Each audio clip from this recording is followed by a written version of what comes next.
Fala galera, Papo de Salão hoje totalmente diferente, diretamente da João Zeferino Academy. Estou aqui com meu queridíssimo João Zeferino, muito obrigado, e meu queridíssimo Alexandre de Souza, mais conhecido como Pop. Hoje vai ser diferente, vai ser aqui no tatame, contando totalmente caracterizados, né? Contando a história dessas duas lendas vivas do jiu-jitsu e do esporte brasileiro. Mas antes, não esqueçam de compartilhar essa conversa maravilhosa, inscrever-se no nosso canal, curtir e acionar o sininho para receber notificações. Temos também aqui uma novidade. Hoje nós temos um apoiador, Hubcare. Quem não conhece a Hubcare, é uma empresa genuinamente catarinense, fundada na cidade de Florianópolis em 2016. Ela é uma expertise de mais de 2 décadas na saúde suplementar. Ao longo a gente vai falar um pouquinho sobre a Hubcare. Tá ok, pessoal? Mestrão João Zeferino, muito obrigado pela tua presença, quer dizer, a minha presença no seu tatame. É um prazer. Mestre Alexandre, muito obrigado. E vamos contar um pouquinho da história dos dois. Antes de falarmos um pouquinho de esporte, eu quero saber de cada um quem é João Zeferino e quem é Alexandre de Souza. João Zeferino, primeiro, por favor. Cara, sou um cara tranquilo, né? É um prazer estar aqui, né? Sou um cara tranquilo, um cara que gosta muito de artes marciais, de esporte, um cara que gosta de estar com a família, com os amigos, né? Então, eu sou um cara tranquilo, um cara simples. Minha vida não é muito, é isso, é família, esporte, artes marciais. Não foge muito disso, que já consome bastante do meu tempo, né? Alexandre, quem é você? Bom, eu sou um cara que sou apaixonado pelo jiu-jitsu, né, pelas artes marciais em si, também amo estar nesse ambiente de treino aqui com vocês e com a galera do jiu-jitsu, a minha família, né, a minha grande família.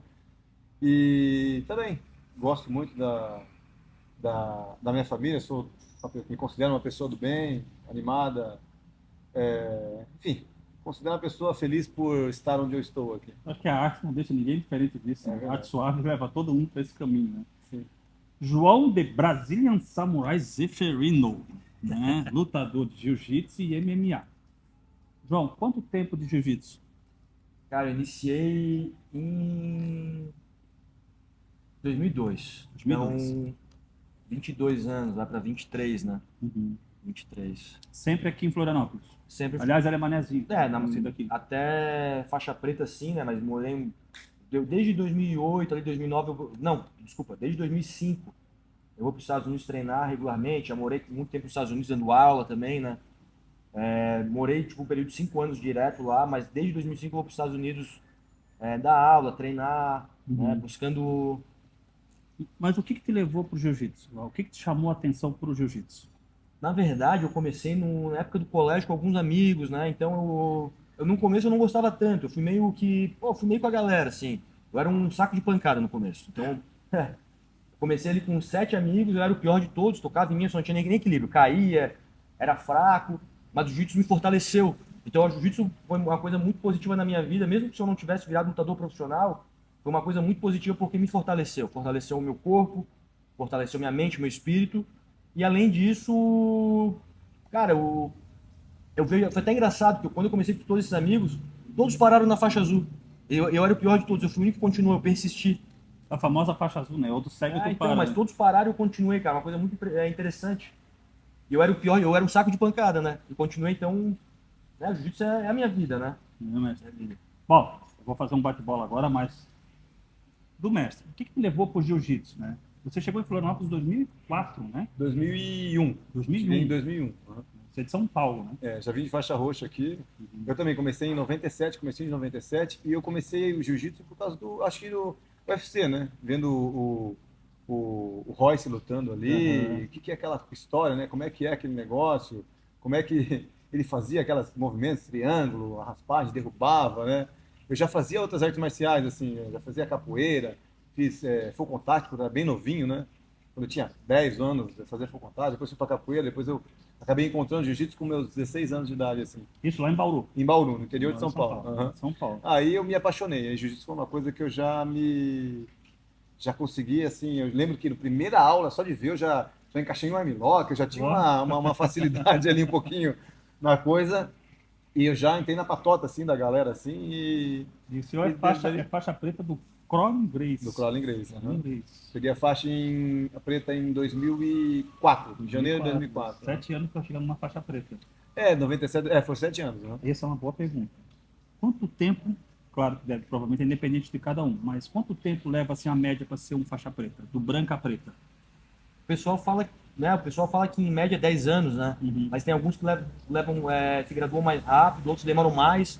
Depende muito do teu progresso, do teu professor, muita coisa. Tipo, o BJ Penn, né? Ele ganhou a faixa preta em menos de BJ Penn, pô, a lenda do UFC, primeiro campeão mundial sem ser brasileiro, ganhou a faixa preta em, acho que antes de 4 anos.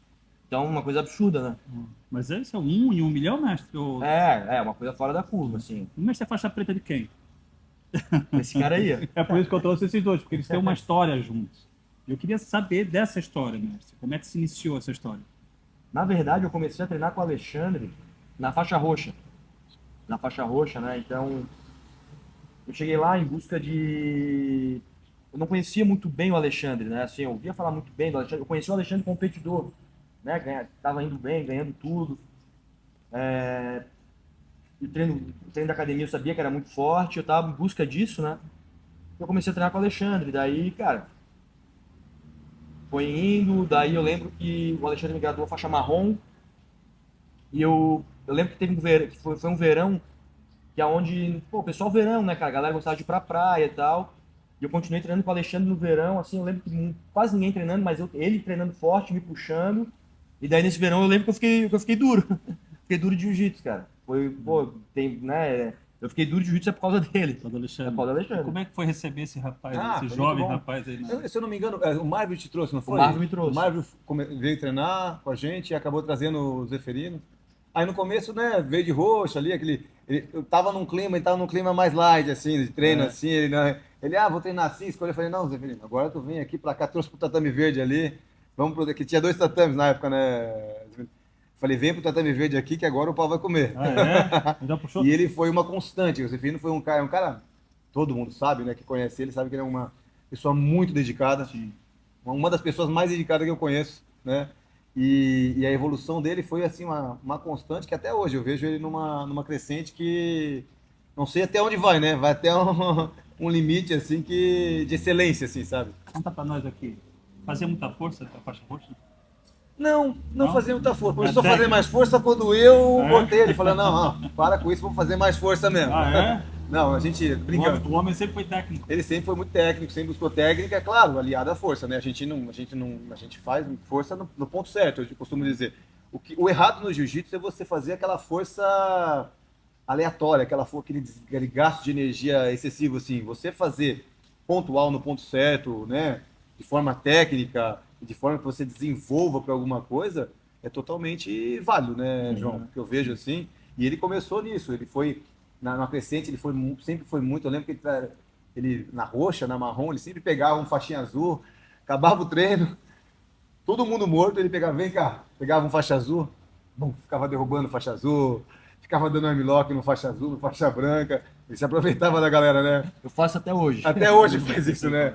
E aí foi nisso, esse a mais que sempre falei, ó, muito. No começo, João, eu acho que você teve uma transição, né, que assim, entre o jiu-jitsu de kimono e o MMA, ele teve muitas idas e vindas, né, que eu vejo. Que ele se dedicou muito tempo. Quando ele se dedicava ao jiu-jitsu, ele conquistava muitos títulos. Aí depois de um ponto ele pô, decidiu para o MMA. E você fez esse... Na verdade, é o amor pelos dois, né? Acabou sendo... E nós sendo isso no caso. nós vamos chegar nesse ponto do mestre Zeferino, nessa transição para o MMA. Mas eu quero saber de você, mestre. Você é um multicampeão de jiu-jitsu. Consagrado no Brasil aí, Tem também no mundo. Né? algumas coisas. Algumas. Lutou com nomes muito fortes, como o Rodolfo Vieira, né? E o Roger Gracie. Conta pra gente como é que foi esses campeonatos e como foi lutar com esses dois competidores tão fortes. Olha, eu sempre amei muito jiu-jitsu. Quando eu comecei a competir desde a faixa branca, e eu sempre visei assim, eu queria poder lutar com os melhores. Para mim já era seria uma satisfação enorme. Independente de ganhar ou perder, eu queria estar entre os melhores, poder encostar, botar a mão nos melhores que tem. E, graças a Deus, eu sou muito realizado por isso, de poder ter essa experiência, entendeu? E ganhar de alguns, perder de outros, para mim, isso aí, óbvio, a gente sempre busca ganhar, né? Faz parte, né? Mas entre esses dois multicampeões aí, foi uma satisfação muito grande, assim. São estilos diferentes. O Rodolfo é um estilo que tem uma força, uma base, uma movimentação muito dinâmica, assim. Ele é mais explosivo, assim. Você não pode dar mole, assim, que você acaba se dando mal, né? Então, no começo foi assim, a gente tinha uma diferença de idade em torno de 9, 10 anos, então no começo eu consegui me dar bem com ele. Na primeira luta eu ganhei, aí na segunda a gente empatou ali, deram para ele, na terceira empatou, aí depois eu acho que depois, ao longo dos anos, a coisa foi degringolou e a idade... Ele tem um programa que ele fala, que perguntam para ele qual é a guarda mais encebada ou mais difícil de passar ali, cita o teu nome. Ele citou assim, foi uma coisa, exatamente, e eu já digo, ele é o passador mais complicado. Mas tem uma coisa que vale a pena citar quanto ao Alexandre, é que o Alexandre foi o... Na verdade, ele puxou a gente, puxou nós todos. Hoje em dia, quando a gente vai pro... Hoje em dia é comum uma pessoa ir lutar um Mundial de Jiu-Jitsu, uma pessoa daqui de Santa Catarina, ir lutar um Mundial de Jiu-Jitsu, ganhar uma medalha, lutar um brasileiro, ganhar uma medalha, é uma coisa até comum. Não é surpresa para ninguém. Ele começou a fazer isso quando ninguém fazia. Era muito difícil. Ele começou a fazer isso de forma constante, na verdade, né? Às vezes, de vez em quando aparecia, um cara ia lá, medalhava no Mundial, na faixa marrom, até na preta, enfim, mas era uma coisa rara. E ele começou a fazer isso de forma constante, coisa que ninguém fez aqui. Foi o primeiro. Então. E além disso, mas o que aconteceu? Puxou a gente, porque a gente tinha uma equipe de muita gente boa, né, cara? Só que o pessoal não acreditava muito. Daí começou a puxar a gente começou a conseguir medalhar também, conquistar, e se tornou uma coisa normal. Esse é o tal do foco, o exemplo que você vai buscar, né? Então, puxando esse lance de eu puxar os outros, eu sempre quis que todos estivessem junto comigo, entendeu? Na coisa. Até alguns questionam a minha liderança na equipe, e eu acho totalmente o contrário. Eu sou um cara que, como o João acabou de falar, eu puxei, eu trouxe para mim, eu tentei elevar, eu tentei trazer para frente, entendeu? Então, para mim, eu queria que todos estivessem no alto. Para mim, quanto mais treino, quanto mais motivação tivesse, melhor, entendeu? Você foi o primeiro campeão absoluto do Manaus Open Jiu-Jitsu, isso? Eu sou meio ruim de memória, assim, sobre os campeonatos, mas de Manaus? Isso, Manaus Open de Jiu-Jitsu.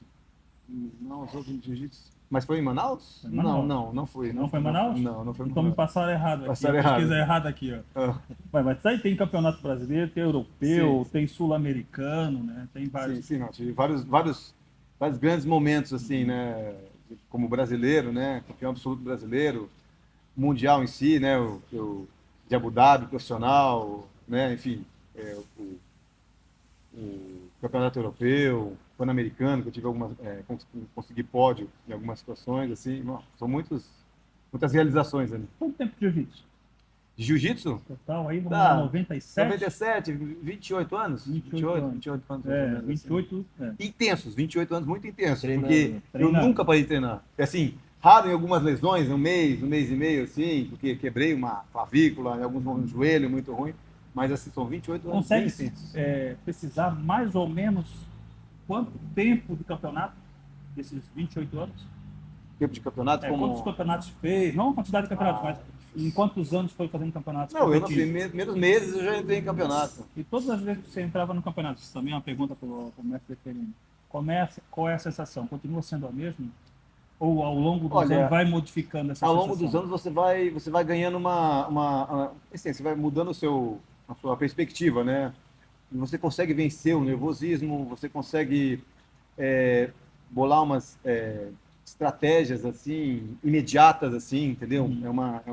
Você vai ficando rápido, digamos, no xadrez ali, né? Você consegue prever algumas coisas, você consegue na hora você às vezes não conhece o adversário, tenta passar para cá, para esse lado, tenta passar para o outro, esse lado é ruim. Você consegue achar falhas do seu adversário. Isso é tudo experiência ao longo do tempo, né? No começo eu lembro do primeiro campeonato que eu fiz na branca, o cara me puxou na guarda fechada, eu fiquei preso e agoniado, aquela coisa, não sabe, querendo lutar e não consegui, acabei perdendo, assim, na luta na faixa branca. E aí você vai ganhando esse tipo de experiência. Isso faz a diferença. Por isso que eu digo, o pessoal tem que competir. Você gosta de competir? Se joga. Joga Ganhando ou competir. perdendo, se joga que você vai ganhar experiência, pelo menos, entendeu? E a mesma forma, mesmo que você não conheça, né? Claro, aquele que você não conhece, mas aquele que você conhece, você vai estudando o formato do atleta que você vai enfrentar, criando estratégia para poder... Não, com certeza. Você pode estudar o seu adversário antes, hoje em dia, com a internet, mas na minha época o YouTube surgiu em 2004, né? A gente já competia muito. Então, quando não tinha isso, a gente conversava com estratégia, já me salvaram várias vezes, assim, de Alexandre, ele faz isso, isso, isso. Aí tu focar e tentar usar.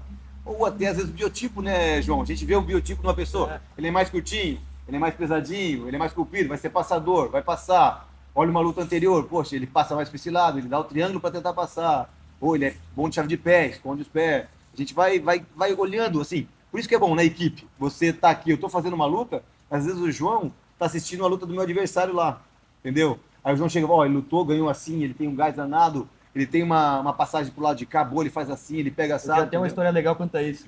É bem isso mesmo. Na época a gente não tinha a informação que nem tem hoje. Hoje tá tudo muito mastigado, né, cara? O que é ótimo, porque a evolução é mais rápida. Mas eu lembro que eu fui lutar um campeonato de faixa marrom.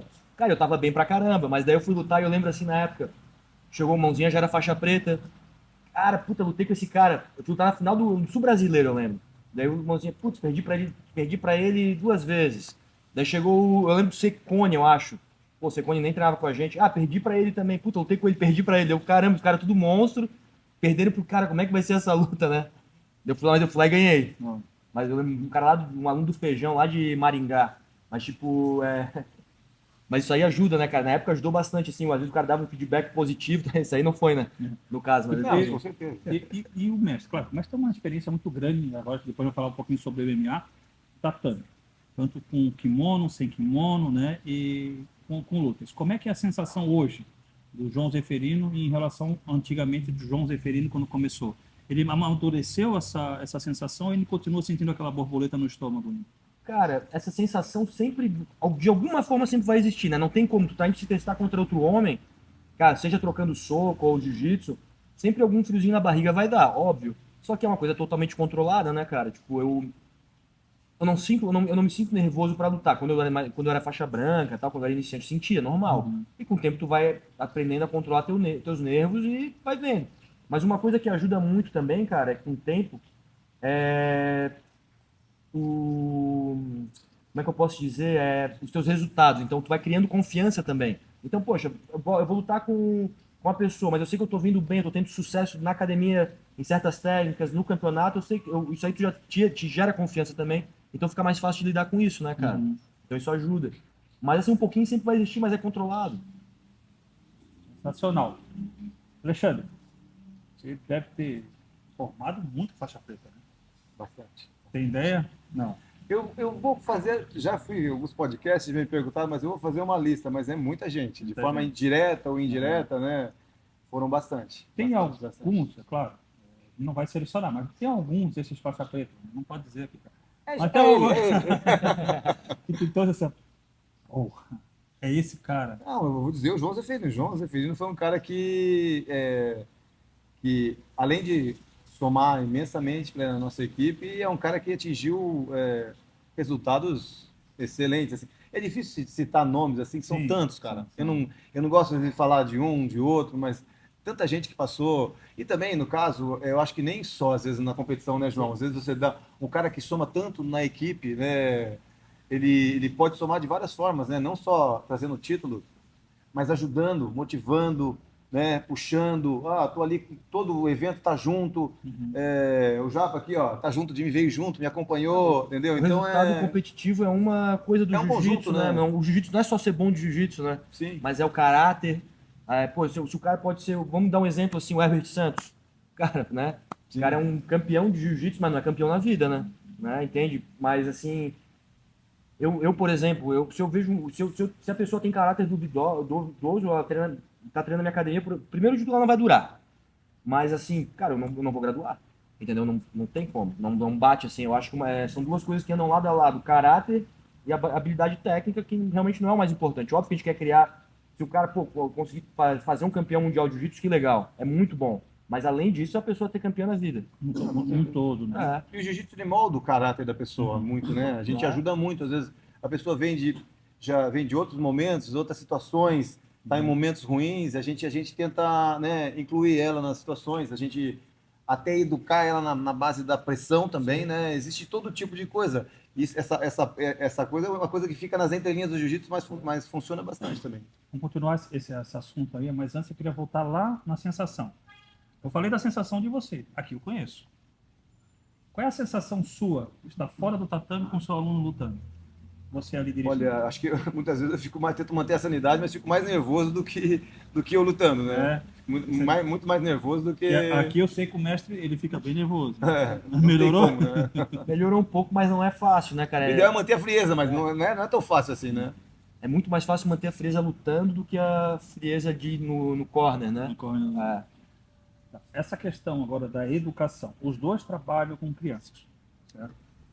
Essa visão de pegar esse aluno cedo, criança ali, e moldar, como é que fica para vocês? Bom, eu acho que toda criança e qual é o deveria desafio, fazer. né? Não, então, o desafio é o maior possível, né? Porque toda criança deveria fazer jiu-jitsu, eu acho, porque não é só aprender o jiu-jitsu, trata-se de você ter um respeito por uma coisa, né? Não sei, vamos alinhar, você aprender a criança a esperar o momento dela, formação, vamos fazer a posição, agora a hora de brincar agora, vamos brincar um pouquinho, vamos fazer a posição, é hora de você perder, saber perder, entendeu? Você ganhar, não ser soberbo. Eu vejo vários alunos meio que ficam, ganhei, sabe o quê? Não, calma aí, cara, ganhou agora. Aí a gente usa aquele tipo, pega o mais fortinho, então vai agora, ganha desse aqui, entendeu? Então você molda o caráter de uma criança, você ajuda na formação do caráter dela, porque o jiu-jitsu tem isso, até adulto tem isso, né? Entre ganhar e perder, até você conseguir saber o momento, ele foi melhor, parabéns, você foi melhor, legal. Amanhã vou tentar ser, essa é a superação que você consegue levar para a vida, entendeu? Uhum. Então acho que é bem por aí que funciona assim. Essa ideia? Por exemplo, a vitória de hoje não garante a vitória de amanhã. E quantas vezes assim, até no mesmo dia, no jiu-jitsu, tu pode lutar com um cara na categoria, no peso e no absoluto. Cara, tu pode ganhar numa ou perder numa, já aconteceu isso comigo. Ganhando e perdendo, sabe? Ganhando peso, chegando no absoluto, perdendo, mesma pessoa. E ao contrário, entende? Então, tem que ter humildade, né? O mestre ele tem academia aqui em Florianópolis, né, aqui no Rio Tavares, e tem também uma academia em Nova York. No Nova York eu não sou dono. Uhum. Eu trabalho para academia, né? Eu morei lá há 5 anos e eu sempre fui o instrutor da academia, o head coach, né? E sou até hoje, na verdade. Eu coordeno a academia de longe, tem um grupo de instrutores muito legal lá, eu coordeno ela de longe, mas a base é aqui. Eu continuo indo para lá para os Estados Unidos, eu tento ir a cada 2, 3 meses, assim, na medida do possível, para coordenar, mas a base é aqui. Uma pergunta, né? Qual a diferença de você treinar brasileiros e americanos? Ou, né, mescla, né? Porque Nova York tem muita... A diferença, assim, ó, principal aqui é a resenha. É a resenha, principal é a resenha, porque é uma coisa que é difícil. Eu acho que existem outros lugares, mas é diferente. Por exemplo, em Nova York. É muita correria. Então o pessoal é para sair, cara, o pessoal acorda 4 da manhã para trabalhar, correria o dia inteiro, tal, não tem muito esse negócio assim, sabe? A gente às vezes se junta final de semana. Eu fazia isso lá de vez em quando e dava certo. Mas aqui, pô, vamos fazer um churrasco aqui na frente no sábado. Pô, isso é uma coisa que acontecia, né, cara? Mas o pessoal acabou o treino, resenha. Isso aqui, o legal do jiu-jitsu, que o jiu-jitsu não é somente luta, não é somente arte marcial. Isso é o jiu-jitsu, assim, ó, tem mais do que qualquer outra arte marcial. Isso eu garanto que eu fiz tudo. É a camaradagem, é o grupo de autoajuda, né? É um ajudando o outro, os problemas, né? Somando na vida do outro. Então isso aqui que a gente tem, cara, é impressionante, assim, é mágico. É mágico. Nada, eu acredito em nada, nenhum esporte, nenhuma arte marcial tem. Que legal. E aí, nosso cameraman, como é que tá nosso pessoal do Instagram ali? Você tá tão afastado dele? Né? Alguma pergunta? E tu vê a transformação do jiu-jitsu, é o nosso cameraman, né? O jiu-jitsu salvou a criança. Salvou ele, né? Dá jeito pra qualquer Evoluiu um, esse menino. Isso aí. Aí, rapaziada, pode fazer pergunta para as duas lendas aqui, ó. O Márcio agora tem Instagram. O ET e o dono de Marte, né? Ele vem aqui. A gente chama o mestre de ET. Então, se ele é ET, faixa preta do dono de Marte. Mestre, essa transição do jiu-jitsu para o MMA, por quê? Cara, eu sempre gostei do MMA, né? Desde que eu sou faixa branca, eu sempre participei de treinos, assim, quando eu não treinava com o Alexandre, eu treinei na ataque duplo, né? Aham. E o pessoal lá começou a lutar MMA, pô, pega leve, né, cara? O querido pega leve, começou a lutar, ele até falou uma história muito engraçada, que ele ia lutar, e eu era novinho, mas eu era brabo, né, cara? Então eu era o último do treino, o último do round pra treinar, pra tentar botar ele pra baixo, derrubar. E, cara, nisso aí surgiu minha vontade, sempre tive essa vontade. E eu comecei, daí eu fiz uma luta de MMA em 2005, e daí foi indo. Só que eu tinha as indas e vindas, que nem o mestre Alexandre falou, e eu, cara, eu gostava tanto de jiu-jitsu, mas, cara, são dois esportes diferentes, né? Então é difícil. Daí, pô, fazia jiu-jitsu e tal, daí, cara, mas eu gosto do MMA, daí ia pro MMA, daí ficava só no MMA. E foi indo isso até tomar a decisão 100% que foi ali, eu acho, em 2011, eu acho. Que daí eu já tinha ali, o quê? Uns seus 3 anos de faixa preta, que a minha primeira luta de MMA foi na faixa roxa. Então eu fui indo até tomar a decisão, agora vamos focar 100%. E daí eu foquei 100% mesmo, até, cara, alguns anos atrás que eu voltei a competir bastante no jiu-jitsu, mas sem kimono. Porque daí fica mais fácil, né? De aliar. Vamos ver se o mestre tem a memória boa. Lembra que foi o adversário na primeira luta de MMA? Ah, cara, tem que olhar no Sherdog, mas foi local a luta. Foi Foi aqui. local a luta. Tem que olhar no recorde. Cara, eu não lembro, era aluno do Maromba, Mas talvez. o evento o mestre Ah, lembra. Floripa Fight. Floripa Floripa Fight. Fight. Exatamente. E ali começou a galgar uma chamada para o primeiro UFC do mestre, que foi em Jaraguá do Sul. Jaraguá do Sul, né? Isso. 2013. Mas o que te levou para Jaraguá do Sul? A gente vai chegar em Jaraguá do Sul. O que te levou lá? Qual foi o teu desempenho durante esse tempo para Eu chegar tava lá? vindo numa crescente boa, eu ganhei alguns cinturões, eu acho, no Brasil. Uhum. Eu tava numa crescente muito boa, boas vitórias. E daí surgiu uma vaga pra lutar com o meu amigo Rafael Sapent. Rafael Sapent. Eu e o Sapent tem uma história engraçada até, que a gente lutou na semifinal do Brasileiro de faixa marrom. E daí depois lutamos no MMA em 2013. 2003. Em 2008 eu lutei com ele na semifinal do Brasileiro. De pano. De pano. Foi uma luta, eu ganhei por 2 pontos, depois perdi no MMA pra ele. Foi engraçado, assim, que aí eu lembro da luta, assim, tem os flashes dela, eu ganhei na 50-50, quando eu não sabia o que era 50-50, que os irmãos Mendes, né, o Rafa e o Gui, vieram meses depois com um sistema de 50-50, né? Eles faixa marrom ganhando lutando na seletiva de Abu Dhabi e ganhando, pô, do Mário Reis na época. E depois começaram a ganhar do Cobrinha com a 50-50, cara. Mas eu não sabia ainda o que era, só caiu ali eu desenrolei. Foi. Em 2013 foi a luta de estreia sua no UFC, em Jaraguá. Como é que foi? Ah, cara, foi legal, assim, eu peguei a luta com uns 15 dias de antecedência, uma categoria que na época eu não lutava. Ah, mas eu abracei, né, cara? Pô, não tinha como dizer não. E a sensação? Ah, foi única, foi incrível. Mas foi uma luta que eu pensei bastante.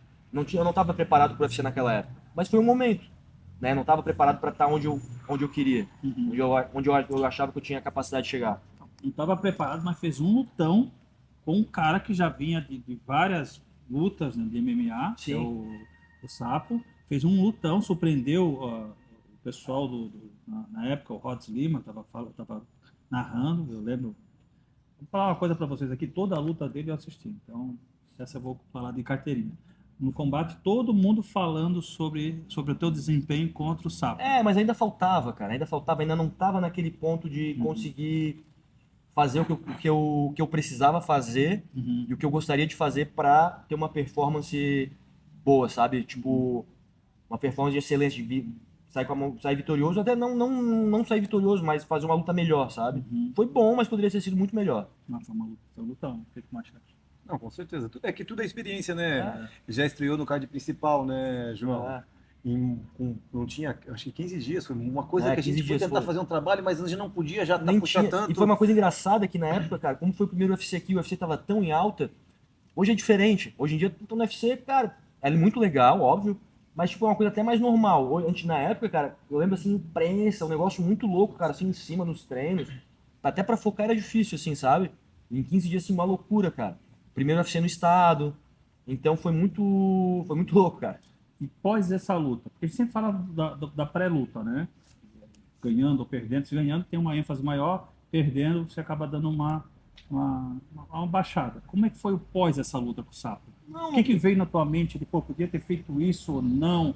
Aí o mestre Alexandre junto contigo conversando, a gente pode trabalhar isso ou não? Como é que foi? Não, cara, a gente sabia que a gente tinha pouco tempo de preparação, isso logicamente interferiu, mas também não dá pra tirar o mérito do Sapo, porque o Sapo cara, se tem um cara brabo, é o Sapo. Uhum. Pô, eu treinei com ele agora, antes da cirurgia, eu tava lá em Nova York, eu treinei com ele, cara.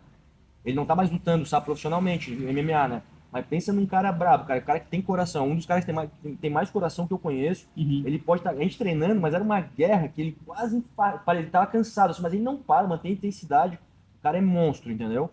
Então, assim, ó, eu não uso, cansei, não tive tempo como desculpa. São situações, mas a gente tem que tentar fazer uma análise técnica, porque se tu tentar fazer uma análise, tentar usar alguma coisa como desculpa, tu não evolui. Não. Porque hoje eu tô cansado e não sei o que. Cara, o maior exemplo disso, assim, que eu tenho, assim, no jiu-jitsu é o Gordon. O Gordon Ryan. Pô, eu lembro que eu treinava com ele, conseguia fazer um negócio com ele, ele podia estar morto de cansado, doente, o que fosse. Ele ia lá no John, no Danaher.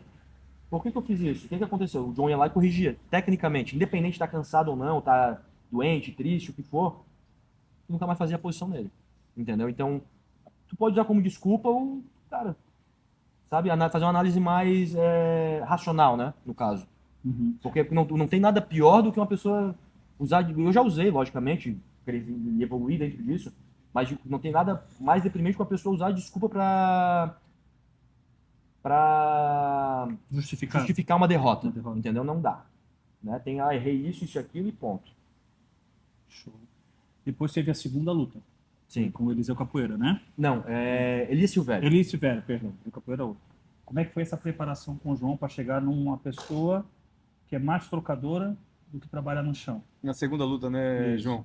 A segunda luta eu tava num processo de transição, né? Eu não consegui te ajudar tanto assim, né? Tava uma bagunça a gente tava num momento de transição, de mudança do nome da equipe de Grace Floripa, né? E aí eu não consegui, o Rangel assumiu mais O Rangel essa assumiu parte, mais, né? mas assim, cara, foi uma luta. O Elias é muito bom, né? O Elias é muito duro, mas o Elias é o seguinte, cara, o Elias é muito bom de trocação, mas ele também ele é muito bom de chão. Ele é um bom faixa preta, ele é muito bom de wrestling. Eu treinei com ele anos depois lá no Demian, lá em São Paulo, a gente treinou algumas vezes juntos, o cara, ele é muito bom. E ali, cara, eu continuo reiterando assim, eu não estava ainda preparado para aquilo, cara. Eu acho que ainda não estava preparado tecnicamente também para aquilo, Sabe fisicamente. Experiência, sabe né? A como- gente É a experiência. vai ganhando experiência porque é o momento e você vai ganhando experiência. Só que isso foi muito bom porque o que aconteceu? Me forjou, cara, ali chegou um período assim que era o quê? Tudo bem. Lutei UFC, como aconteceram com várias pessoas que lutaram UFC, não se deram bem e desistiram. Pararam de lutar, foram só dar aula, fazer outra coisa da vida. E eu, cara, não, vou dar a volta por cima. Que isso? E eu dei a volta por cima, sabe? Foi um processo, eu dei a volta por cima. E até depois surgiu a oportunidade de reassinar com o UFC, reassinar com o UFC anos depois, assim. Isso, coisa de 6 anos depois. Não concretizou porque eu acabei, né? Fui pro PFL e acabei ficando com o PFL um tempo. Assim, decidi ficar com o PFL, que fazer propostas muito boas e tal. E daí foi isso. Chegaram no PFL. Nessa luta com o Elias, o grande comentário dentro da luta, dentro da luta, foi que ele estava muito maior do que o mestre. Estava mais forte. Houve essa comparação? Tu achou que houve essa comparação dentro de vocês ali do que? Era um cara forte, era um cara difícil de botar pra baixo. Sim. Depois dessa luta eu baixei pra 70 quilos, né? Que, cara, foi legal, foi interessante o que eu fiz pra... Ali foi 7-7, né? Foi 7-7. Com o Sapo foi 8-4, depois com o Elias foi 7-7, depois disso eu baixei pra 70. Eu tomei uma decisão, cara. Foi uma decisão que eu tomei, foi, né, ok.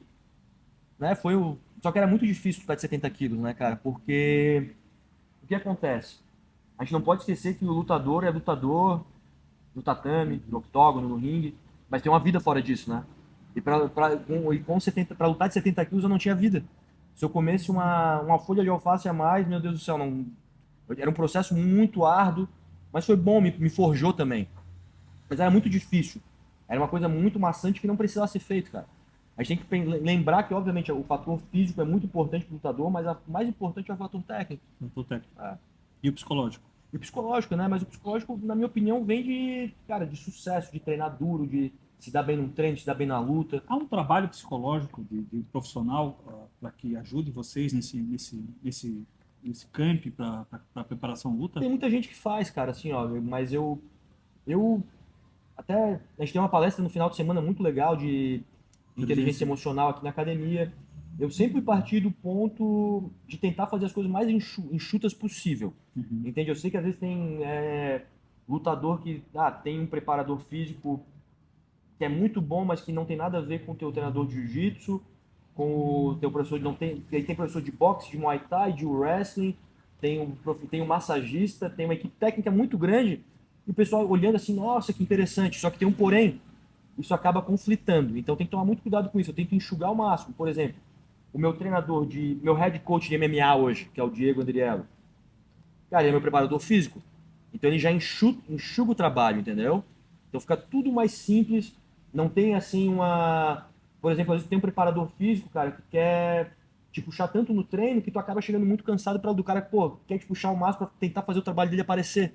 Mas, cara, atrapalha teu treino de jiu-jitsu. Uhum. Daí, pô, vai treinar boxe, o cara quer te matar no boxe, quer te fazer virar um trocador, né? Quer te fazer virar um lutador de K1, né? Só que daí esquece que tu tem que treinar jiu-jitsu, entendeu? Então, isso aí tem um trabalho, cara, é uma dinâmica muito difícil de administrar, entendeu? E tu tem que ter um treinador que faça isso por ti. Dois especialistas na arte suave. O grande comentário da maioria que assiste o MMA, ele imagina assim, por exemplo, vamos lá, um bom trocador. Né? Esse cara é o melhor para o UFC. Um bom jiu-jiteiro. Esse cara é o melhor para o UFC. Só que a gente acaba vendo que é tudo uma mescla, como o mestre está falando, de tudo, né? Com certeza. Como é que é a tua visão quando tu analisa essa situação? Obviamente, como o João falou, os treinadores tentam sempre puxar a sardinha mais para o seu lado, né? Sim. Se um treina mais chão, outro treina mais em pé, mas o ideal é essa conexão, essa interação entre tanto a trocação em pé quanto o chão, para que haja um momento, né? E também momentos de você abrir mão do seu chão, de você perceber que, falar para o seu aluno, esse momento não é o momento de trocar em pé. Dependendo do adversário ou a iniciativa dependendo do adversário. Dependendo do adversário, porque às vezes a gente tem a vaidade de falar, não, vamos levar para o chão, vamos derrubar, sei lá o quê. Mas às vezes você tem que fazer uma análise geral no adversário, né? Esse adversário não é para trocar no chão. Já teve até momentos, então, que eu cheguei e falei assim, olha, cara, se você fosse lutar comigo, você me levaria para o chão? Não. Então esse cara tem o meu nível. Já aconteceu. Esse cara tem o meu nível. Então não leva ele para o chão. Troca em pé, troca soco. Se você cair, você bate, tenta se levantar, não dá as costas jamais. Porque você tem que abrir mão de querer impor só o seu ritmo, só o seu jogo, Uhum. E pro bem do atleta, né? Tem que deixar o ego de lado. E o mestre já lutou com pessoas de muito nome dentro da luta, né? E o mestre não veio da trocação. A gente chama da trocação. O mestre veio do chão. Sim. Como é que foi essa pegada para a trocação? Porque hoje tu tem aqui um melhor nocaute, né, do ano no PFL contra o... Deixa eu lembrar o nome dele Paul aqui. Bradley. Paul Bradley. Né? Você até que arrancou o dente do homem. Para uma pessoa que não é oriunda da trocação, como foi você entrar para a trocação vindo do chão? Cara, assim, ó, eu, na verdade, desde que eu iniciei no jiu-jitsu, eu sempre fiz treinos de muay thai, de boxe. Eu sempre fui meio que lado a lado, só que, obviamente, nunca tive um foco, né? Não tem como comparar na época, era muito mais focado no jiu-jitsu, né? Não tinha, incomparável. Mas eu sempre gostei, cara. Então eu sempre treinei, fui melhorando, fui evoluindo. E uma coisa que aconteceu, assim, que eu conheci pessoas que me ajudaram muito na trocação. Como eu lembro que na época eu comecei a treinar com o Marcos Luz, o boxe, depois treinei com o Rangel, né? Mas eu me apaixonei mesmo de verdade foi quando eu me mudei para Nova York. Eu treinei muito tempo com o Jason, é um cara muito bom, e depois de um certo tempo eu parei de treinar com ele e comecei a treinar com o Lenny, que até me treinou para essa luta que eu nocauteei o Paul Bradley. E o Lenny me fez ficar apaixonado pelo boxe, que era um cara que não media esforços para me deixar bem. Ele me dava a particular 2 vezes por semana de boxe, e era um cara marrento, assim, do Brooklyn, né? Era do Brooklyn, marrento, era difícil, não treinava qualquer um. Entende? Treinava, campeão mundial de boxe e um campeão mundial de MMA, que é o David Branch, um amigão meu. Eu consegui trazer ele para me treinar, para me dar uma particular. E daí, cara, ali bateu uma conexão entre eu e ele, assim, cara. Era uma hora e meia de treino sem parar, e se divertia, às vezes a gente discutia, mas se ajeitava, assim, o cara é maravilhoso, assim, um cara muito inteligente. E engraçado, tá? Ele aprendeu a boxear na cadeia, cara. Ficou Ó, 10 anos preso, se regenerou na cadeia, fez faculdade e tal. E agora é muito legal que no final de semana ele fez um campeão mundial de boxe. Um aluno dele, um atleta dele foi campeão mundial de boxe no, acho que em Porto Rico. O Richardson Hitchens. Muito bom, cara. Porto Rico é um lugar muito concorrido, Então. e muito lutador E ele fez, pugilista muito e ele bom. assim, ó, ele me deixou meu boxe muito bom, tá? E me fez, e além disso me acendeu uma chama ali que foi fazer eu me apaixonar mais ainda pelo boxe, sabe? Hoje eu sou louco por boxe. E daí voltei e comecei também a treinar quando eu voltei pro Brasil, treinei com o Angel e com o Jonathan. Que o Jonathan me dá aula de boxe até hoje. O Jonathan é um excelente treinador, cara. Pô, Uhum. o bicho é, né, um monstro, né, cara? Assim, tanto que na minha última luta agora na Rússia, tu viu como é que tá a minha trocação. Tava muito boa, muito mérito dele de me ajudar também, né? Devo muito a ele. Aliás, ali atrás tem um quadro dele fazendo uma trocação lá com Mas um atleta. eu sinto hoje assim que eu tento ser completo, né, cara? Tipo um artista marcial completo. Então eu amo boxe. Eu tento deixar meu boxe no nível do meu jiu-jitsu. Eu acho que não tá longe não. Eu acho que não. Também acho que não. Paradinha agora para Hubcare. Hubcare. Você sabia que é um sistema de gestão de sinistralidade para identificações de padrão de utilização, mapeamento de grupos de riscos e disponibilidade de informações gerenciais que permite você, cliente, respostas mais assertivas e rápidas para redução e controle de custos assistenciais. Sua saúde está no nosso plano, Hubcare. Mestre, falei aqui do melhor nocaute. Qual foi a luta que te deixou mais apreensiva, assim, ficar batendo cabeça depois? Olha. Esse cara me tirou do prumo. Não, você diz esse de momentos que eu penso até hoje. O momento que eu penso Isso. mais até hoje foi, eu acho que a final do Mundial com o Xande Ribeiro. É o momento que eu penso que, meu, poderia ter sido diferente. Assim, eu comecei, ganhando uma vantagem, eu fiz algumas posições e eu encaixei uma chave de braço, um armlock nele invertido, que eu faço muito bem. E naquela época eu errei em alguma coisa, eu acho que a mão no quadril, a mão na coxa, que é o armlock que eu falo até hoje nas minhas aulas. E por esse motivo ele conseguiu escapar e acabou caindo numa posição, estava encaixadinho. Faltou o detalhe essa luta eu penso até hoje, poxa, num momento que eu tive que foi por um erro técnico ali, que eu não conhecia ainda, fui a conhecer depois, fui aprimorar essa posição depois, mas é uma luta que, assim, enfim. Parou? Cara, Já resolveu parar ou vai continuar lutando? Eu? Agora, no momento? É. Olha, posso continuar lutando, sim. Vai depender, assim, da proposta e do momento da minha vida, né? Eu tenho, assim, uma coisa eu digo, treinar, o João sabe, né? Tô no mesmo... A gente continua treinando muito, muito, mantém o ritmo, a gente gosta, a gente não treina ou para competir, a gente treina porque gosta, né? E o ritmo de treino meu continua muito forte com a galera ali. Vai lutar. Então a gente está preparado, qualquer oportunidade que Vai pintar, lutar, a gente está aí, a gente luta, né? Não tem. Só que a gente tenta lutar eu vou lutar algum evento que tenha a minha cara, assim, sabe? Tem que ser uma coisa que me desperte esse interesse. Qual assim. seria a cara de Alexandre? Olha, não sei, de repente um desafio de alguma luta, algum evento assim, Uma luta casada? uma luta casada, algum evento desse tipo assim, seria interessante assim. Billy Stars, hein? Podia trazer. De estar, talvez, né? trazer, Estamos aí, né? Estamos aí preparados a gente está.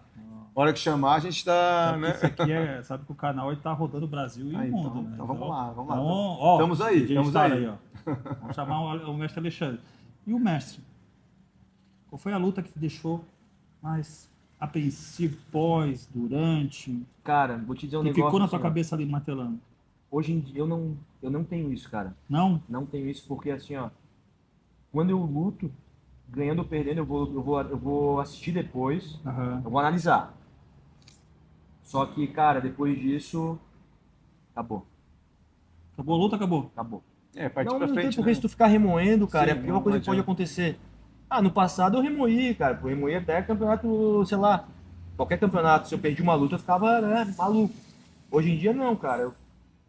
Por exemplo, eu lutei na Rússia agora, cara, normal. Boa pergunta. Como é que foi com 38 anos, né? Jovem menino, 38 anos, fazer essa luta lá na Rússia, que é longe pra caramba, né? Tem um fuso horário maluco, alimentação maluca, né? E tem toda a pressão da casa. Como foi? Cara, foi uma experiência intensa. E você estava quanto tempo parado? Ah, nunca parei, né? Não, parado de... Sem lutar 2 anos. Sem lutar 2 Já anos. tinha lutado 2 anos. 2 anos sem lutar e resolveu lutar na Rússia. É. Então, assim, foi uma viagem muito longa, né? De mais de 40 horas. E quando eu cheguei lá, eu dormi 13 horas seguidas. Depois eu não dormi mais. Dormia 2 horas por noite até o dia da luta. Daí não dormi, cara. Mas assim, não interferiu na performance. Eu lutei bem. E foi isso aí. Eu lutei muito bem, sabe? Cometi 2 erros na luta que me custaram a luta. Uhum. Mas eu lutei bem, sabe? Eu lutei numa categoria nova. Lutei com um cara muito bom, sabe? Eu lutei bem, então não tenho, sabe? Não tenho mágoa. Ah, puta, se eu não tivesse feito esse erro, não perdi o sono em relação a isso. Mas valeu a satisfação de ir até lá lutar? Valeu, sempre foi uma coisa que eu quis fazer, que foi lutar na Rússia contra um russo. Isso já tá marcado no meu Check, né? checklist ali. Então, cara, sabe? Não tive, nossa, remorso. Não, saí de lá e lutei uma semana depois, em Abu Dhabi. Sabe? Não teve nada. Mas foi uma experiência legal. Assim, o lugar que a gente foi um lugar muito bonito, né? Teve empecilhos, que o evento faz de tudo pra tentar dificultar um pouquinho, mas, cara, foi tranquilo. Nada absurdo. E é difícil lutar contra o russo? Cara, eles são bons, o cara que eu lutei era muito bom. Eles têm essa... Mas não é um cara, não é bicho de 7 cabeças, cara. Não. Sabe, eu cheguei lá, cara, o cara, né, não é mais, o cara era grande, tá, mas não é mais forte do que eu. O cara era bom, teve mérito, assim, ele realmente ganhou a luta. Mas, cara, saí com a cara limpa, saí bem, tive meus bons momentos na luta e é isso. Quantos alunos hoje o mestre tem, em média? Na minha academia, em torno de 100 alunos. A sua academia hoje fica no bairro João Paulo. João Paulo. Lá, faça a sua propaganda aí. Estamos no João Paulo, pessoal, quem quiser aparecer ali, para um treino duro, técnico, é só aparecer que vai ser bem-vindo. Como é que é o nome da academia? A academia é TJJ School, Matriz Alexandre Souza. Se chegar em Florianópolis, procurar Alexandre Souza, o Pop e o Pop. Contaram que esse apelido Pop é pela uma referência a um lutador de capoeira daqui. Um lutador de capoeira. Coisa do aluno meu Monga, né? Na época ali, Monga. ele tava... mestre Pop, me chamavam de mestre, né? Mestre. Aí tem o mestre Pop, parece que é o mestre Pop da capoeira, bem das antigas. E aí, mestre Pop, aquela coisa pegou e ficou Pop. A coisa do bullying diário que a gente um faz com o outro no tatame, assim, que isso também é muito importante, né, João? Forja, né? Forja a personalidade da pessoa, né? Mas é tudo uma coisa bem leve, brincando. A gente gosta de... É saudável, né? É saudável. Não é pra machucar. Eu me sinto bem com esse ambiente, apesar de ser um ambiente que tem muita força rolando, muita testosterona rolando, a gente suavizar isso aí com uma brincadeira, com uma coisinha aqui, uma coisa suave, assim, sabe?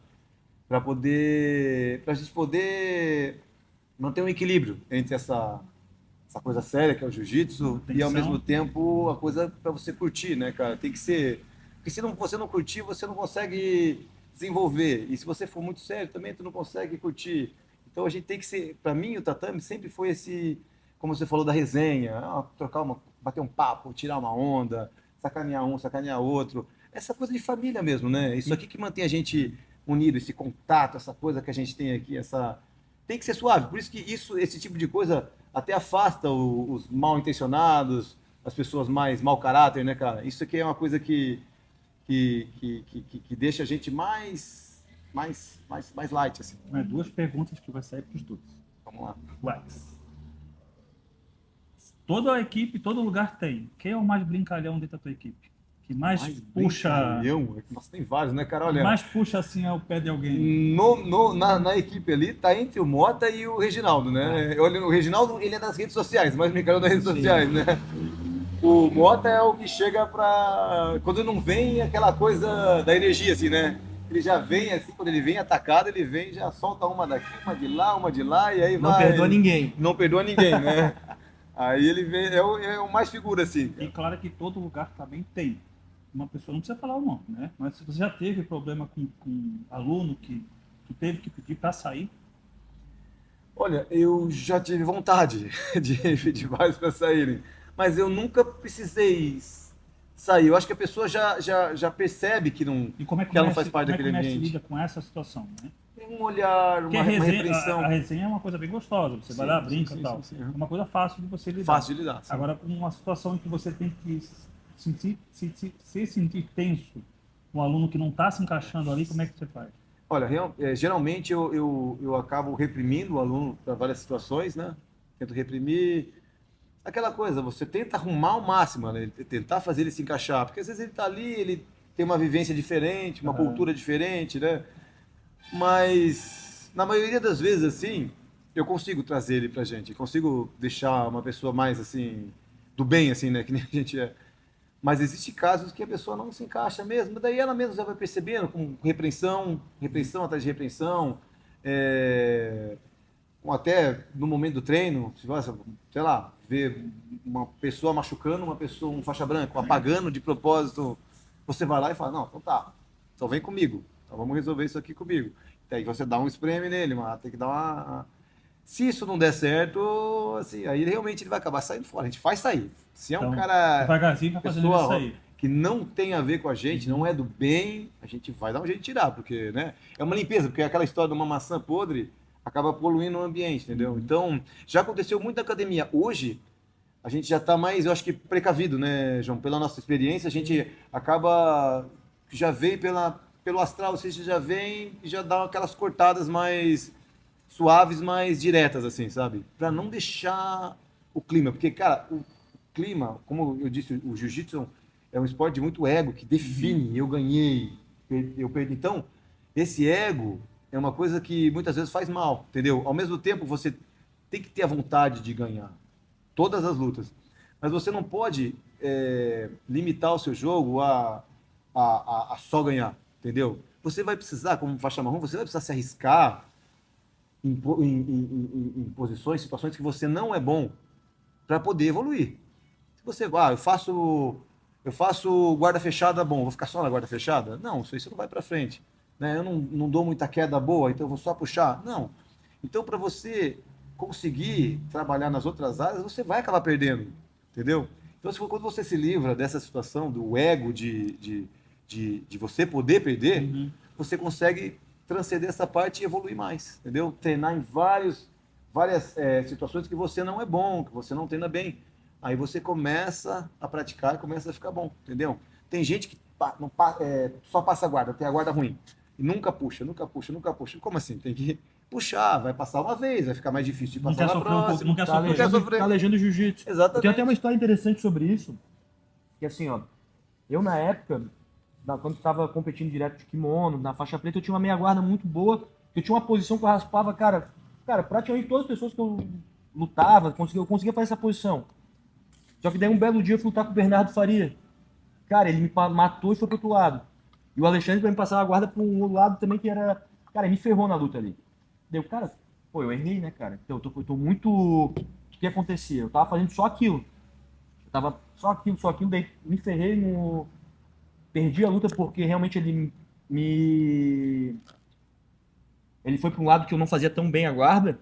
E daí eu, cara, tem que melhorar. Daí eu comecei a puxar pro outro lado, né? Eu lembro que a primeira semana eu fui com ele.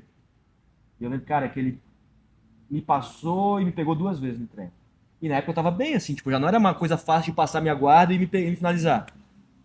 Daí, pô, foi a semana inteira assim. Segunda semana a mesma coisa. Daí depois o que aconteceu? Eu comecei, cara, não conseguiu passar. Opa, tô fazendo, minha guardinha tá saindo. Depois consegui uma raspadinha aqui, uma ali. Então eu evoluí esse lado, sabe? Mas ali eu tive que também, eu tava com o ego, pô, tô raspando geral, não sei o quê. Daí eu tive que, opa, tomei uma ruim ali, vou ter que evoluir meu jogo. É difícil, né? Reconhecer isso também. E tem gente que não fica, tem gente que fica preso. E eu poderia usar na época, né, cara? Eu tinha o meu ego na época, mas mas na época bom que eu soube contornar no sentido, cara, tá bom, tomei uma ruim ali, eu poderia usar desculpa, não, foi só, ele deu sorte, sabe? Mas não, opa, eu errei, eu não posso cair de novo nessa, vou ter que consertar. Daí eu consegui fazer na época. O que o pessoal não entende é que treino é treino, entendeu? Treino é treino. Quer ser melhor, vai na competição, vai mostrar na competição. É claro que no treino, todo mundo visa ganhar, entendeu? Mas você perdeu, cair numa situação ruim, é uma coisa normal do treino, entendeu? Acontece na competição, por que não vai acontecer no treino, entendeu?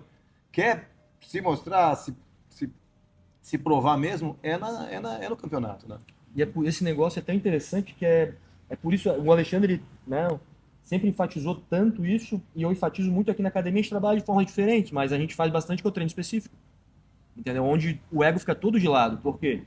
Tu vai ser obrigado, a gente vai se colocar em situações de defesa de montada, de costas, de 100 quilos, de meia guarda por baixo esgrimado, situações bem difíceis. Então tem que aprender. Tem gente que é muito bom quando tá tudo bem, mas quando não tá tudo bem, Isso aí. se entrega, entendeu?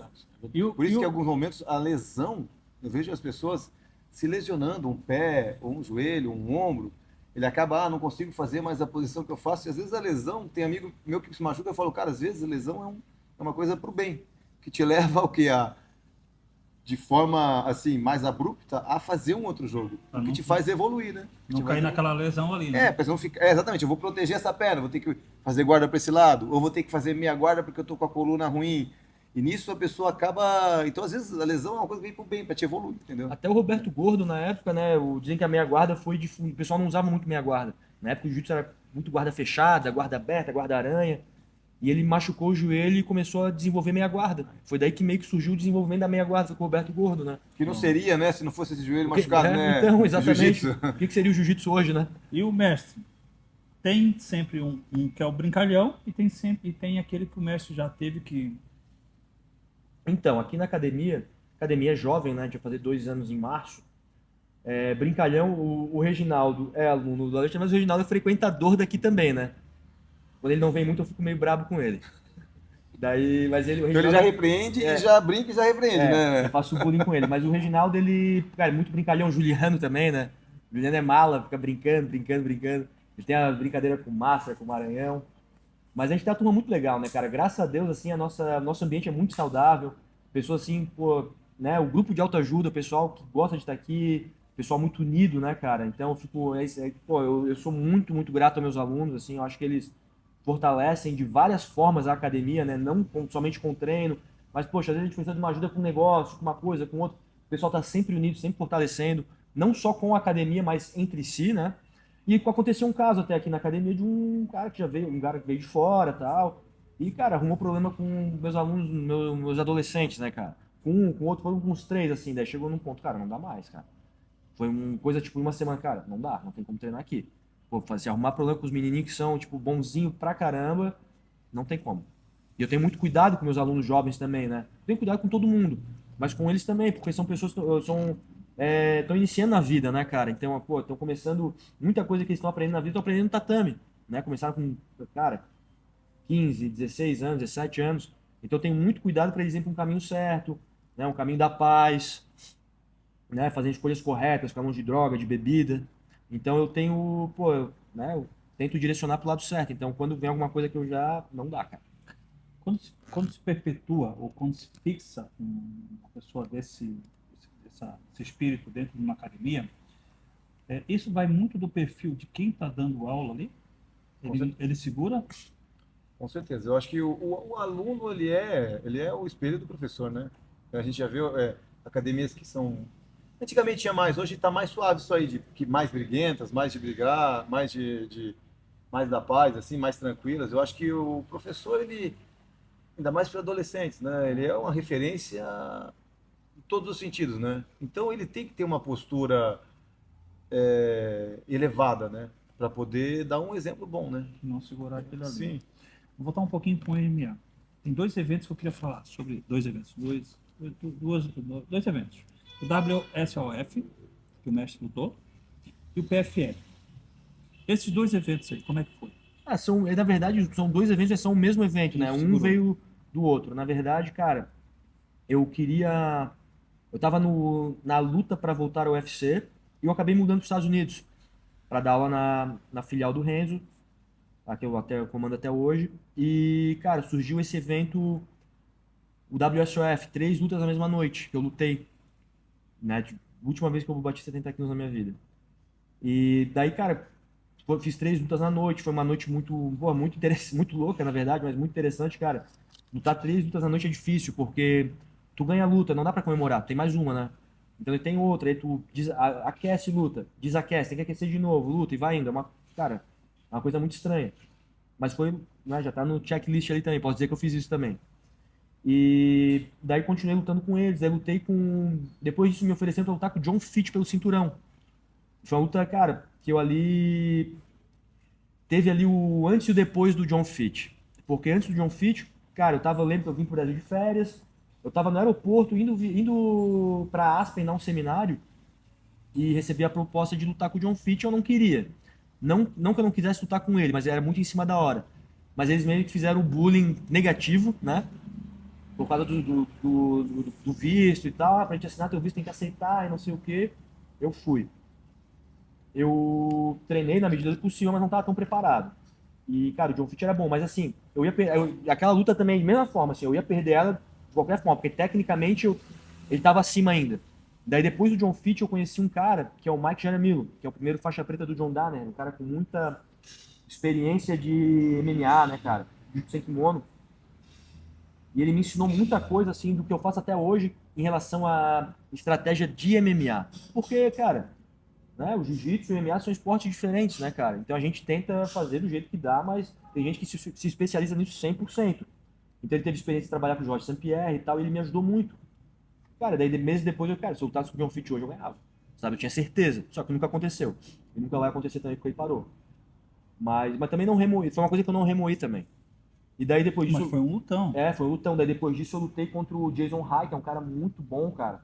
Lutou no UFC, ganhou no André Galvão no Japão, no MMA. E eu lutei com ele e nocauteei ele. Luta muito boa. E daí depois eu fui cotado pra lutar pelo cinturão de novo contra o Justin Gate. Só que daí eu quebrei... Ex-UFC. Não, ex não. Tá no UFC. Tá no UFC agora. Eu acho que, não sei se foi campeão interino e tal. Só que daí eu quebrei o dedão pra lutar com ele. Eu lembro treinando eu treinei com, eu acho que era com o Sapo e com outro amigo meu, Jared, eu soquei o cotovelo deles, assim, cara. Soquei o cotovelo deles lá no treino e, pô, mais de uma vez, assim, que era treino de luvinha com a mão, essa parte aqui solta, né? Livre, na verdade, né? E daí quebrei. Daí não deu pra lutar. Daí depois já virou o PFL, né? Você fizesse uma carreira muito forte no PFL. Sim, né? sim. Chegasse a disputar o tão sonhado milhão, né? É, Só que tivesse um problema no joelho. Duas vezes eu lutei, que assim, eu tava bem pra lutar em semifinais de torneio e a primeira vez eu machuquei o joelho, que eu operei o menisco, ficou 0 depois, mas daí não deu, cara. Eu ia lutar com um cara que é o Bojan Velikovic, um cara muito bom, da Sérvia.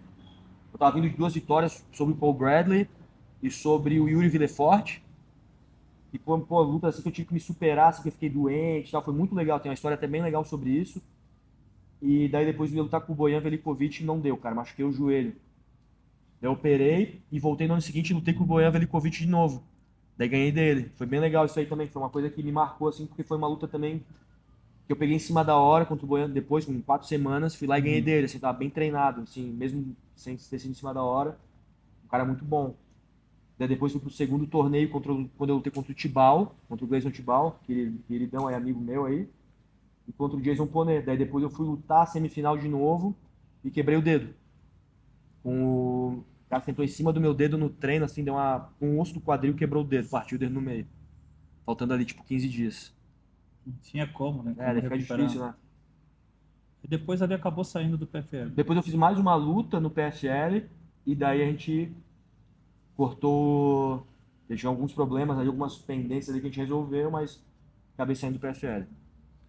Hoje agora tem a sua própria academia. É. E essa é uma boa pergunta, né? Porque o mestre Alexandre já está há um tempo como empresário, né?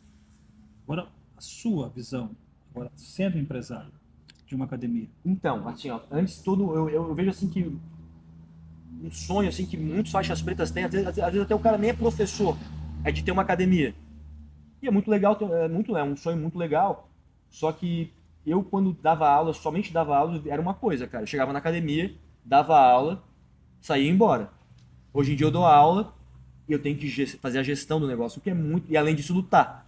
O que, cara, torna as coisas bem mais complicadas, né? Então um lado sempre vai estar sofrendo um pouquinho, que aqui é o lado da gestão, né? Agora que eu não tô treinando, né? Porque eu... Ah, boa! Eu conheço o mestre há muitos anos. Tinha cabelo naquela época. Depois foi perdendo ao longo do tempo, que é normal, né? E hoje ele tá cheio de cabelo. O que é essa história de cabelo?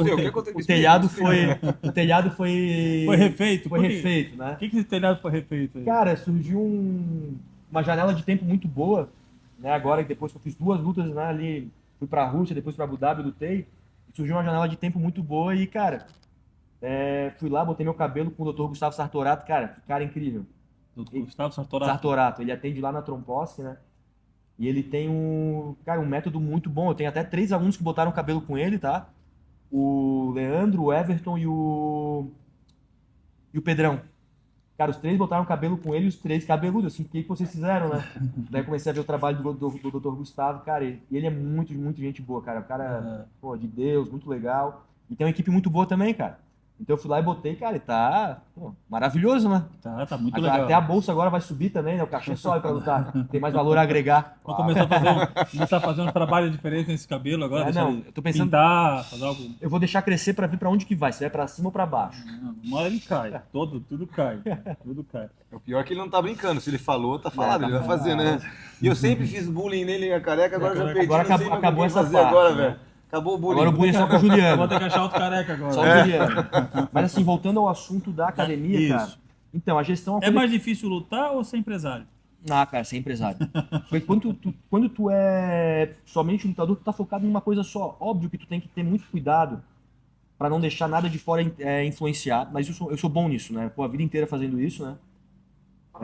Mas, cara, a gestão é difícil, né? Porque é muita conta pra pagar, o estresse, né? Então tu tem que manter a qualidade da aula. Mas se tem uma coisa que eu gosto, assim, ó, eu amo lutar. Mas eu gosto de dar aula e ver o sucesso dos meus alunos, não só em vitória de campeonato, mas assim, ver se dando bem, indo bem, pô, no colégio, indo bem no treino, se tornar uma pessoa melhor. Pra mim é até mais do que uma vitória numa luta, sabe? Com certeza. O mestre acompanha isso? Esse dia a dia do Com seu certeza, porque a gente tem uma análise, tu vê a pessoa, né? Vê o nosso querido aí. Esse cara é o fotógrafo, é o maior exemplo que eu tenho, assim, de, cara, um cara, pô, amigão de anos, voltou a treinar jiu-jitsu, né? Tava, né, bem fora de forma, tava, né? Qual é o motor do Opalão ou é fotógrafo? Ele não tava no melhor. 6 ponto... Qual o motor do Opalão é 6.4. 6.4. Mas assim, quando ele voltou a treinar, ele não tava no melhor dele, né? Cara, e hoje ele tá numa crescente, não só no tatame, que no tatame tá, numa crescente maravilhosa. E isso, assim, pra mim, é uma extrema felicidade, mas também uma honra por ele confiar nisso na gente.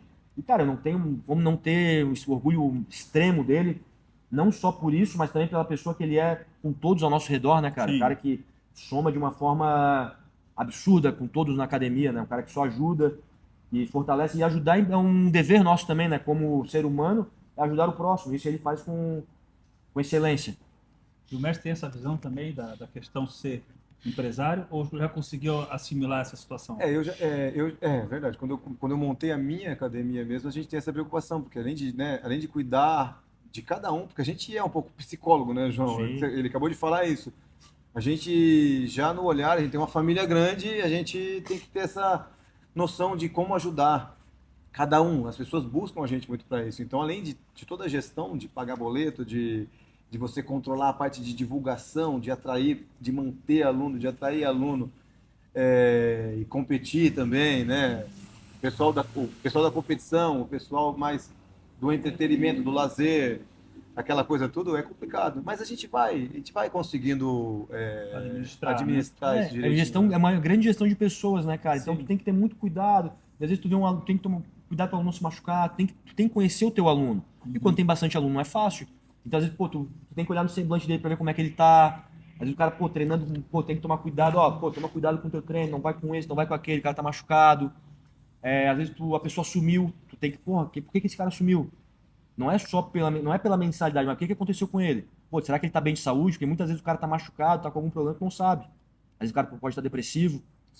Então tem que tomar muito cuidado, tem que... É É uma responsabilidade muito grande ser professor. Criança, mais ainda, né? Porque, pô, tem que ter muito Então a cuidado. gente está falando da gestão de pessoas dentro do tatame. Como os dois trabalham com crianças e como é a gestão fora do tatame dos pais? Os pais... Com os pais das crianças, né? Com os pais das crianças, exatamente. Cara, assim, ó, eu acho que aqui no Brasil é tranquilo. Eu nunca tive problema com o pai, né? Os pais, o que eu gosto muito, assim, é que a minha aula é assim, eu sou rígido com as crianças porque eu acho importante para eles terem uma, né? Pô, como o mestre falou, saber alinhar, saber se vai dar uma corridinha, saber correr em linha reta, saber a hora de falar, a hora de fazer, ficar quieto na hora da explicação. Então, uma coisa que também o déficit de atenção hoje em dia é muito grande por causa de televisão, de tablet, disso, de excesso de informação. Então, isso é uma coisa que eu tomo muito cuidado, né? Então, mas eu nunca tive problema com os pais. Os pais gostam disso, gostam do modo que eu conduzo a aula. Nos Estados Unidos também nunca tive problema, mas lá os pais às vezes tentavam interferir muito berrando, faz isso, faz aquilo, sabe? E às vezes ficava um ambiente não muito saudável, que a gente chamava de pai do wrestling, né? Que às vezes os pais forçavam tem muito isso no wrestling, do pai que lutou o wrestling, mas não foi muito bem sucedido, depois querer botar no filho as frustrações, né? Então tomar muito cuidado com isso, para o pai também não interferir. Mas aqui é tranquilo. Não, com certeza. A conexão que você tem que ter com os pais é mais para somar, né? Primeira coisa que eu falo, olha, que o seu filho é meu, assim, né? Aqui, ó, nesse tatame aqui, e eu repreendo mesmo na frente dos pais, assim, não deixo muito, assim, às vezes vem querendo negócio de interferir, ó, deixa, claro, com cuidado, né? E a interação que você tem, ó, meu filho mentiu. Então vem aqui, você vai ser reprimido, eu tiro um grau teu, eu te puno de alguma forma, tu não vai brincar agora, isso acontece muito. O diálogo que você tem com o pai é o diálogo que vai te ajudar a disciplinar a criança, né? Então a gente tem que ter dar essa abertura e ao mesmo tempo você cortar a interferência dele dentro do tatame, mas a abertura é para poder ajudar, né? Como referência, às vezes a criança ela não come salada porque o pai pediu, mas se às vezes o mestre pedir, ó, tem que comer brócolis, tem que começar, isso acaba ajudando, né? É um trabalho em conjunto com os pais, É um trabalho em né? conjunto, a gente tem que trabalhar Eu converso ajudar muito na com os pais, educação, né? A gente tem que fazer um podcast depois eu na cadeira para cortar minhas madeixas, né, cara? Que ainda não posso cortar o Isso eu cabelo. quero ver. Agora nós Eu quero estar do lado. agora nós vamos fazer, eu vou botar vocês dois em saia justa. Ih, meu E a Deus. gente sempre faz uma brincadeira no papo de salão, né? Do boca mole e o gente boa. Já está há muito tempo já aqui, sabe o que é o boca mole? Sim. O mestre que é manezinho sabe o que é o boca mole. E É. a gente boa. Eu vou fazer uma pergunta que pode ser direcionada para cada um dos dois ou para cada um dos dois. Vamos começar? Vamos lá, Vamos começar. Começa com o Zeferino. Boca mole ou gente boa? Atleta mal educado. Boca mole. 100% na educação, né? Faz parte, cara, a gente não é... A gente é samurai, né, cara? Tem que ter educação. Boca mole ou gente boa? Herbert Santos. Poxa, pra mim essa. Olha, ele foi um boca mole, né? Ele foi um boca mole que é um atleta. Assim, eu tive a oportunidade de conversar com ele em Abu Dhabi. É uma pessoa muito simpática que todo mundo gosta dele, entendeu? Eu acho que de onde ele veio, né, da história de vida dele, né, antiga para quem conhece mais, ele melhorou muito com relação a isso. Mas na vida a gente tem algumas oportunidades que não podem ser desperdiçadas, né? Eu acho que ele vacilou depois do exemplo, que como eu disse, a gente vira um exemplo, né? E ele pecou um pouquinho nessa parte do exemplo que ele deu aí, nesse momento que ele está passando aí, né? Eu torço para que ele, sei lá, se tome jeito ali, que aprenda com os erros, né? Mas é complicado, foi um boca mole, Foi um erro muito grande, né? muito grande. Mas também, cara, todo mundo erra, né? Isso não justifica, mas a gente às vezes julga muito sem olhar para nós mesmos, né? Todo mundo erra. Boca mole ou gente boa? Evento PFL. Boca mole. Boca mole, cara, eu tinha uma relação muito boa com eles, do nada a relação se transformou, não foi por minha causa, né? Porque eu gostava deles. E eles tentaram, né, me prejudicar de várias formas. Isso é história para outra conversa. Mas tentaram me prejudicar de várias formas e eu me neguei a lutar por eles, né? Boca mole ou gente boa? O jiu-jitsu atual. Gente boa, gente boa. O jiu-jitsu atual tem evoluído bastante tecnicamente. O jiu-jitsu atual tem promovido muitos atletas profissionalmente. Tá, assim, anos-luz, né? A única parte que eu já falei muito é que a parte da luta, assim, de selecionar muito a luta, assim, que obviamente, junto com o profissional, vem essa parte de você escolher mais lutas, não lutar absoluto, eu sou muito leve para lutar absoluto. Para mim, eu mantenho a raiz de antigamente, de vamos cair para dentro e encarar o que tiver que ser, né? Mas eu acho que é mais pró do que contra o jiu-jitsu atual. Muito bem. Boca mole ou gente boa? Eventos como esse que o Whindersson participou, o Popó participa. Ah, cara, eu tenho. Esse eu vou ficar em cima do muro, que eu tenho sentimentos mistos em relação a isso. Cara, eu acho tudo que é pra trazer, atrair atenção pro esporte pode ser positivo, só que ali, cara, eu também acho que ao mesmo tempo tem que botar lutadores de, né, tem que dar mais espaço para lutadores que são, né, profissionais, né, cara? Eu acho que tá dando, às vezes dá muito espaço para lutadores que não são lutadores de verdade, tipo assim, ó, por exemplo, o Jake Paul que lutou lá com o Mike Tyson. Cara, o cara é bom, o cara é lutador, entendeu? Né? Mas assim, o Whindersson, com todo respeito, né, cara, ele é um atleta amador, o cara que tá começando, né, cara? Eu vi um pouco da luta assim, o cara não tem nível para lutar profissionalmente, para estar num. Mas isso eu falo com todo respeito, né? Ele não tem um nível, ele não é um para estar ali nessa com esse marca, essa plateia toda, né? Eu acho que falta mais espaço para atletas profissionais, né, de verdade. Bem. Boca mole ou gente boa, incentivo o esporte brasileiro. Independente de governo. Geral, Que todos eu pudessem acho que passar. boca mole. Boca mole ainda. Boca mole porque a gente precisa. A gente que vive disso e vive para isso, a gente vê o benefício que traz o esporte, no geral. Tanto para a criança, até todas as classes sociais. E eu acho que falha muito ainda, falha muito. Eu acho, eu vejo as bolsas ali, uma bolsa atleta, você não pode dar aula, você não pode ter outro patrocínio, ou seja, você tem aquilo de bolsa atleta e ponto. Por exemplo, isso não estimula nada, entendeu? Eu acho que a gente vê países como os Estados Unidos, em que você abraçou o jiu-jitsu, por exemplo, e o estímulo é muito, Os infinitamente Emirados, maior. né? Os Emirados, entendeu? Então eu acho que ainda a gente está muito para trás. Boca mole total. Boca mole total. Boca mole ou gente boa, atletas que chamam a atenção como Conor McGregor. Cara, depende. Eu acho gente boa se tu chamar a atenção de uma forma positiva, né? Sem. Que ele teve algumas coisas de abuso sexual e tal, Sim. mas isso aí foi depois. Mas o fato de ele chamar a atenção pro esporte, cara, ele é o único que ele fez, é o único, né, cara? Como é que tu vai dizer que o Conor McGregor não é uma estrela, né? Cara, é o atleta mais bem pago do UFC. Ele conseguiu chamar a atenção pro esporte, né, cara? Ele tem um nome gigante. Eu acho que ali ele. Nesse lado ele foi gente boa e teve um lado boca mole também, Boca né? mole fala disso aí. É. Muito bem.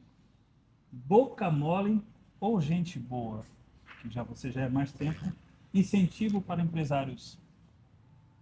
Incentivo para O empresários. empresário montar ou não o seu trabalho, sua academia, por exemplo, estou com academia. O que Não. você vê hoje como a relação do governo com o empresariado? Pequeno, médio Hoje é Hoje, boca agora. mole. É boca mole total, né? Eu não estou Eu falando acho do que- atual, estou falando do geral, mas vai lá. Em geral, com certeza, boca mole ainda, né? Eu acho que o estímulo ao empresário, ele tem que ser, o empresário, ele gera emprego, enfim, ele paga muito imposto, né, ele tem o retorno, né? Então eu sou a favor totalmente a esse estímulo. E os empresários não estão sendo valorizados e estimulados, né? Isso aí é uma coisa que é do país, né? Da nossa história, né, de governo. Tudo bem. Acabamos o nosso boca mole e gente boa. Alguma história legal sobre o mestre Zeferino? Engraçada? História legal, engraçada? Deve ter pra caramba. Eu acho que tem mais, né, minha com relação a ele. História legal? O que a gente tem para falar, João? Cara, tinha. Não, teve uma uma vez. contar uma dele que ele Não, tem uma Sem vez. perguntar que, pra ele, vai. O mais legal do Zeferino é quando ele fica bravo com a gente, entendeu? E uma vez a gente combinou, ele tava pagando um técnico de musculação, assim, de preparação física muito top. E eu, João, vou malhar contigo. Aí, só que eu faltava, e ele é o cara mais disciplinado, como eu falei, ele é o cara mais disciplinado. Um belo dia eu faltei algumas vezes, ele veio, não veio, aquela coisa. Um belo dia eu veio de cara fechada total pra mim. E eu era o mestre dele, assim, total. Eu era o mestre. Eu achei estranho, porque assim, eu ri, né? Eu dei risada, né? Eu falei, tá fechado, bravo. João, olha, cara, se for pra treinar assim, não vai dar, a gente tá convidado, faltou, tá? Eu tinha faltado só umas 2, 3 vezes, né, João? Era pouca coisa, assim. Mas brabo. Eu, não, mas eu consigo botar o seu peso. Aí eu fui tentar botar o peso dele, teve uma vez que a gente foi fazer um agachamento, né? Botou o joelho no chão. Eu botei o joelho no chão. O João olhou pra mim assim, meio com vergonha, porque a gente tava na academia, ele tava com vergonha de da situação. Eu quase fui embora. Ele quase foi embora. Ele, Alexandre, eu fui ajoelhando, coloquei coisa. Falei, realmente, eu tenho que ou treinar mais ou parar de treinar com ele, né, cara? Foi aí que eu acabei parando, né? Falei, não, vou deixar o João mais brabo. Aposentou. Aposentei na musculação. Cara, mas a gente tem muita história legal assim. Agora eu quero uma dele. Cara, não, assim, não só dele no contexto junto, geral, pode mas ser junto. Tantas, né? Não Mas, tem- cara, pô, o que foi aquele brasileiro que a gente foi pro Rio lá que tu ganhou o absoluto, cara? Aquilo lá da Aquela equipe foi bem toda, legal, né, Foi cara? bem legal, Pô, foi bem legal.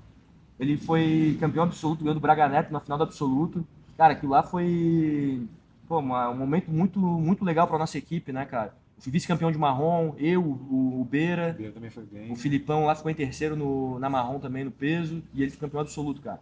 E foi muito legal, assim, muitas histórias dentro disso que não podem ser faladas também, né? Sim, sim. Mas, tipo, sim. muito legal, assim, a gente... Cara, eu lembro que a gente ficou num hotel lá que era um pulgueiro, cara, que eu que arrumei ainda, eu lembro disso. Um pulgueiro lá, cara, mas a gente foi muito legal, assim. É um momento que, assim, a Forjou a felicidade gente, de né? todos, a alegria de todos é compartilhada. É.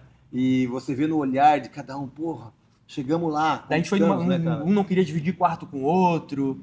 É verdade, é verdade. É verdade. Então foi engraçado, cara. Foram vários desses, né? Foram vários, momentos cara. desses aí que a gente... Mas esse foi um momento pra mim muito especial, que a gente, pô, teve resultado também, que foi bem legal, né, cara?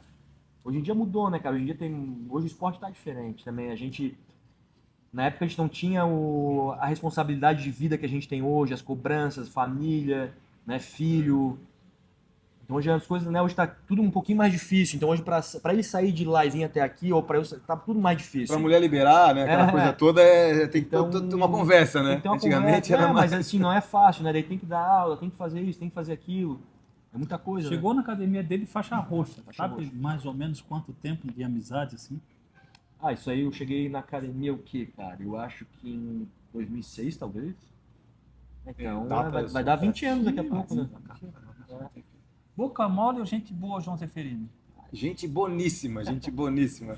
Sou fã dele aqui, é um cara que eu até falo muitas vezes, pô, eu fui vendo a conquista, a dedicação dele, eu virei fã, sou fã até hoje dele ali, de todas as conquistas, espero que ele cresça muito ainda e tenha muito sucesso, tanto na parte empresarial quanto na parte de atleta que tu tá conseguindo, né, manter esse pique aí.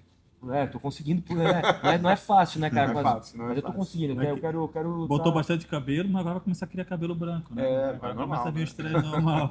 Boca mole ou gente boa, Alexandre de Souza? Cara, mais do que gente boa, né? O cara que pra mim é um ídolo do jiu-jitsu, mas também, cara, como pessoa também, né? Porque ele tem jiu-jitsu, ele melhor ainda como pessoa, né? Então, pô, é uma honra ser faixa preta dele, né?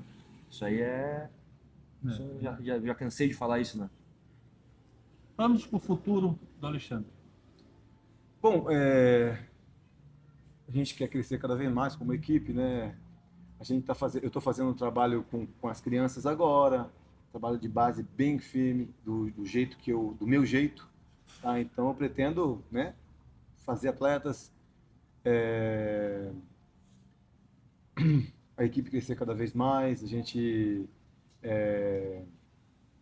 manter essa união, manter as amizades, continuar treinando forte até os 90, 100 anos, né, João? Eu quero estar junto com essa galera. Acredita que toda, né? aparece mais um desse? Hã? Acredita que aparece mais um desse? Podemos, espero que sim, espero que apareçam mais vários desses aí, né? A gente tenta fazer o máximo, né? Porque para fazer um atleta você tem que juntar tudo, a força de vontade, talento, né? Aquela coisa toda. Cada um é único. Cada um é único, você tem que saber moldar, né? Para chegar do jeito lá. Né? certo. Planos do futuro do mestre João Zeferino.